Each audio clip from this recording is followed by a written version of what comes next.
Hello everyone, welcome to smart learning with Saloni. तो आज हम स्टार्ट करने वाले हैं class 12th mathematics means applied mathematics का चैप्टर नंबर 4 डिटर्मिनेंट्स। इस चैप्टर में डिटर्मिनेंट्स में हम पार्ट्स में इसका इंट्रोडक्शन पढ़ने वाले हैं एक्सरसाइज के अकॉर्डिंग। एक्सरसाइज 4.1 में जितने बेसिक कॉन्सेप्ट्स आने वाले हैं उसको हम सबसे पहले देखने वाले हैं। तो चलिए स्टार्ट करते हैं। यहाँ पर बेसिक कॉन्सेप्ट जो है डिटर्मिनेंट्स का वो क्या है। To every square matrix A of order n means हमेशा आपके पास एक स्क्वायर मैट्रिक्स होना चाहिए जिससे आप डिटर्मिनेंट फाइंड कर सकते हो। We can associate a unique real number called determinant of matrix A. इसके अंदर यूनिक नंबर्स होते हैं, रियल नंबर्स, जिसे बोलते हैं डिटर्मिनेंट ऑफ मैट्रिक्स ए। उससे डिनोट करते हैं डिटर्मिनेंट ऑफ ए या फिर इससे। ये मॉड का साइन नहीं है, ये डिटर्मिनेंट का साइन है, डिटर्मिनेंट ऑफ ए। कुछ इस टाइप से इसे लिखा जाता है। ये पॉजिटिव नेगेटिव दोनों होता है, ये मॉड्यूलस फॉर्म नहीं है। अब यहाँ पर वैल्यू ऑफ डिटर्मिनेंट की हम बात करें तो तीन फॉर्म है वैल्यू डिटर्मिनेंट के फाइंड करने के। पहला 1/1 का मैट्रिक्स हो सकता है जिससे हमें डिटर्मिनेंट फाइंड करना है। दूसरा 2/2 का मैट्रिक्स हो सकता है जिससे हम डिटर्मिनेंट फाइंड करेंगे। तीसरा 3/3 का मैट्रिक्स हो सकता है जिससे हम डिटर्मिनेंट फाइंड करेंगे। यहाँ पर 1/1 का डिटर्मिनेंट है। अगर हमें ए मैट्रिक्स गिवन है 2, तो इसको हम कैसे, इससे डिटर्मिनेंट हम कैसे फाइंड करेंगे। 2 सीधे बाहर आ जाएगा इक्वल टू 2। डिटर्मिनेंट ऑफ ए क्या हो गया 2। 2/2 का डिटर्मिनेंट, ए मैट्रिक्स अगर हमारे पास है 1 2 0 4, तो इसको सॉल्व करने के लिए क्रॉस मल्टीप्लाई करेंगे और बीच में साइन माइनस का। ये हो जाएगा determinant of A is equal to 1 into 4 minus 2 into 0। 1 into 4 4 minus 2 into 0 0। 4 minus 0 4। Determinant A क्या आया 4। ये है 2/2 डिटर्मिनेंट फाइंड करने के लिए। अब 3/3 का डिटर्मिनेंट कैसे फाइंड करेंगे।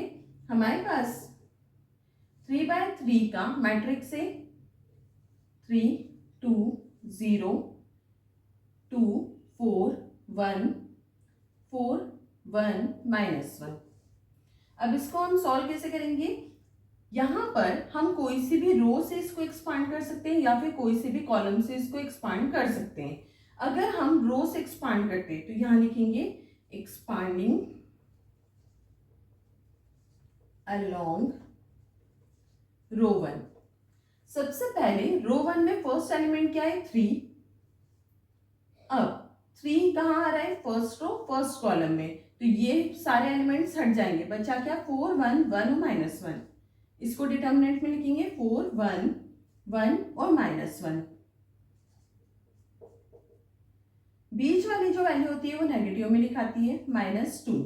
मतलब फर्स्ट रो सेकेंड कॉलम हट गया, तो ये बचा 2 4 1 और -1। लास्ट वाले डिजिट है +0, प्लस में लिखाएगी। यहां पर फर्स्ट और थर्ड कॉलम हटा तो ये बचा 2 4 4 1।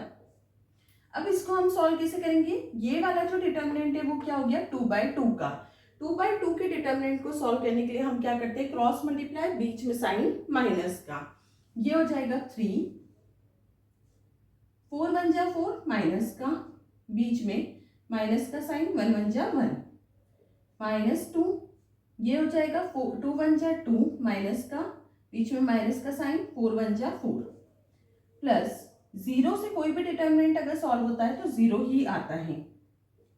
3 -4 -1 -5 -2 -2 -4 -6। 3 5 जा 15 माइनस माइनस प्लस 2 6 जा 12।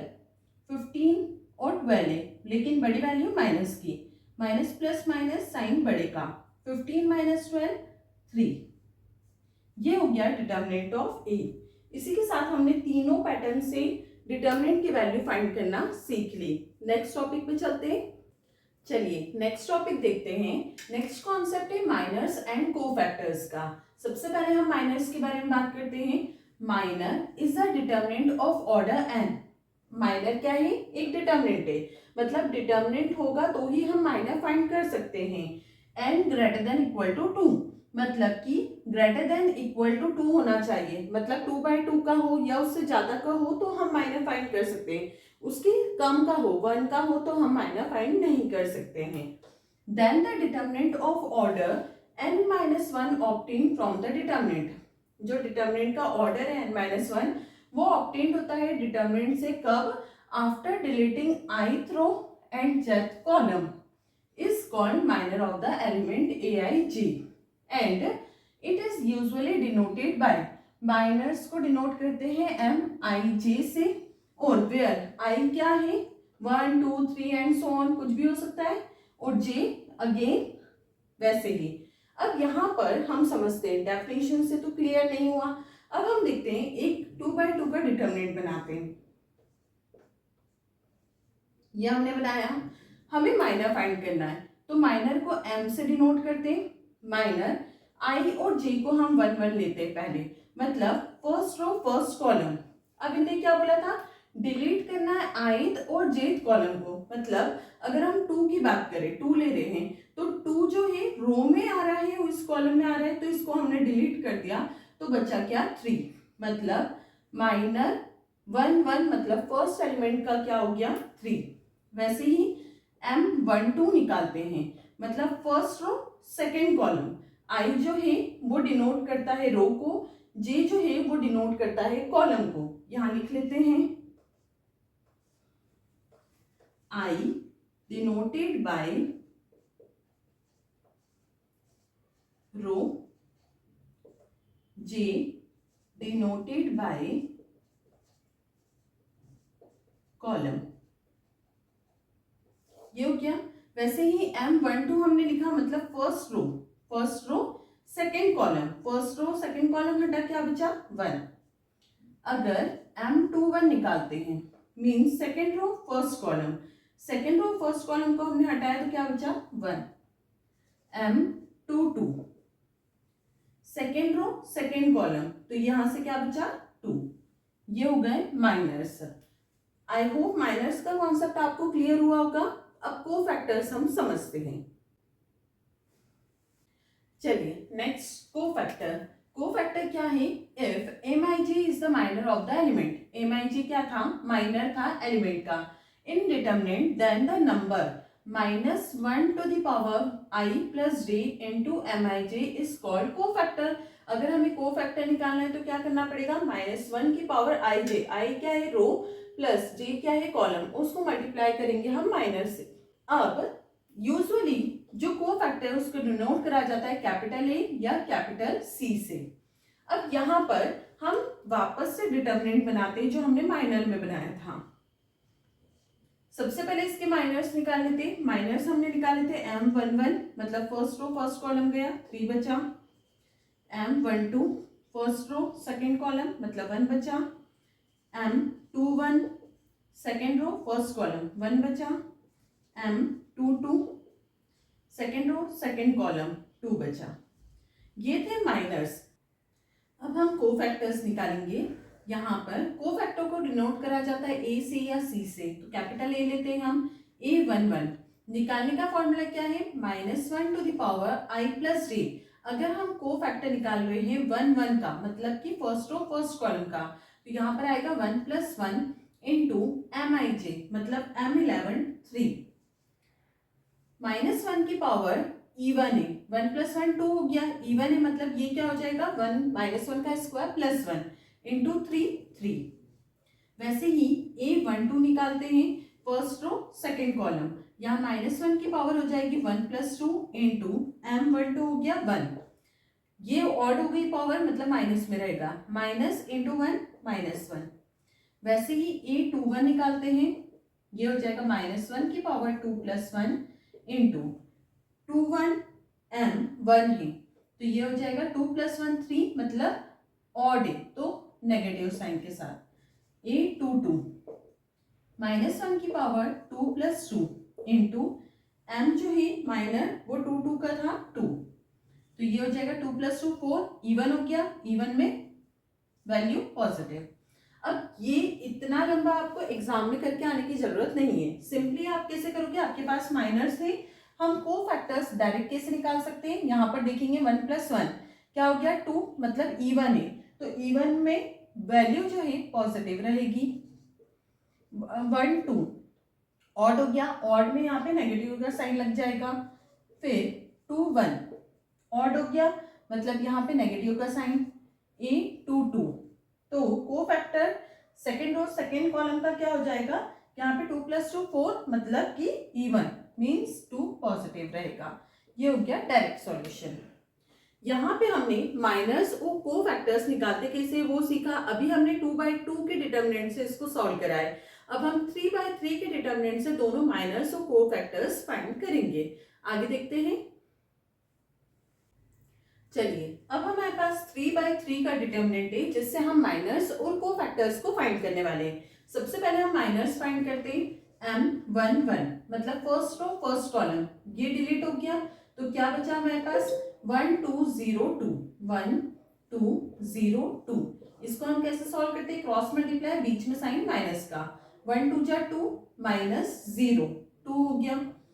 m1 2 निकालेंगे, फर्स्ट रो सेकेंड कॉलम, क्या बचा हमारे पास 3 4 2 2, ये हो जाएगा 3 2 जा 6 और 4 2 जा 8, 6 -8 -2।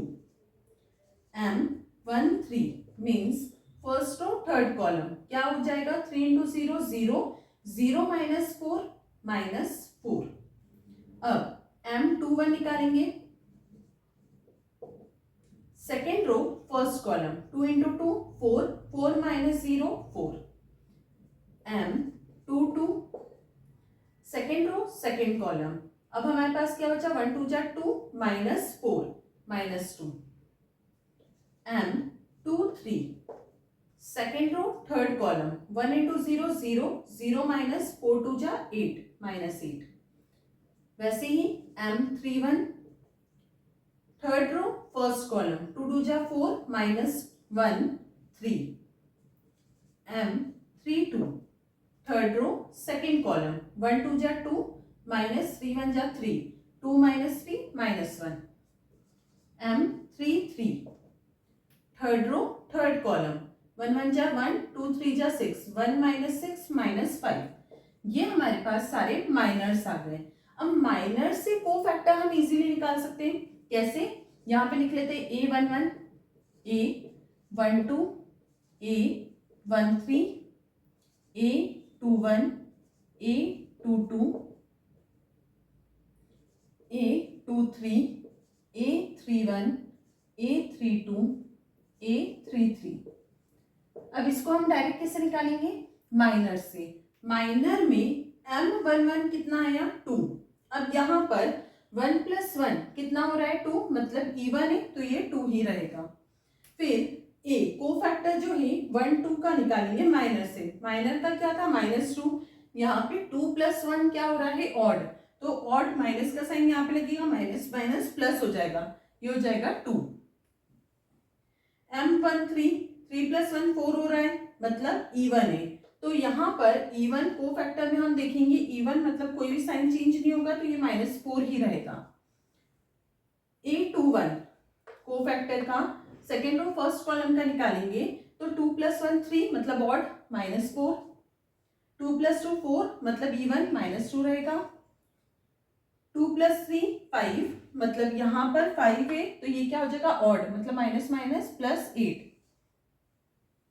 3 1 मतलब 4 इवन हो रहा है, तो ये 3 का 3 रहेगा, 3 2 5 ऑड हो रहा है, तो ये माइनस माइनस +1 हो जाएगा, 3 + 3 6, ये एज इट इज रहेगा -5। तो इससे हमने सीखा 3/3 के डिटर्मिनेंट से माइनर्स और कोफैक्टर्स कैसे फाइंड करते हैं। तो इसी के साथ हमारा जो बेसिक कॉन्सेप्ट था एक्सरसाइज 4.1 के पहले का वो हमने कंप्लीट कर लिया है। आई होप ये आपको क्लियर हुआ होगा। नेक्स्ट क्लास में हम एक्सरसाइज 4.1 पढ़ने वाले हैं। I hope you like my video. If you like my video, do like, share and subscribe.